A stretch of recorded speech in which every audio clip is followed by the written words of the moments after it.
Қош келдіңіздер. Бүгін еріншектер жасайтын немесе тез дайын болатын тағамның түрін жасаймыз. Оған фарш қажет болады, 3-4 картошка, сарымсақ, бәрін теркадан, үккіштен өткізесіздер немесе мясорубкадан, ет тартқыштан тартып соқтап аласыздар.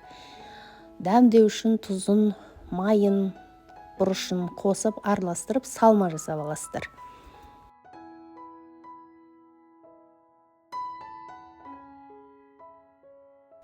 Нан жай алмайтын, нан иле алмайтын, немесе жаңағы қамырмен дос бола алмайтын келіншектерге арналған жақсы лайфхак. Жаңағы бұл орама нанның қамырын лаваштан жасай саламыз. Лавашты аласыздар, бір упаковкасының ішінде 5 дана болады.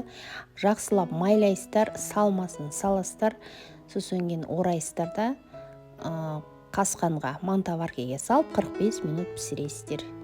Кәдімгі оннан илеп жасалған жайылған қамырдан айырмашылығы болмайды. Әрі тез, жылдам, әрі ұн болмайсың.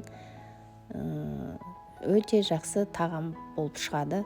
Бізде үйде бұны балалар донер ораманан деп айтады. Жасалу жолы оңай, жасап көріңіздер, ас болсын.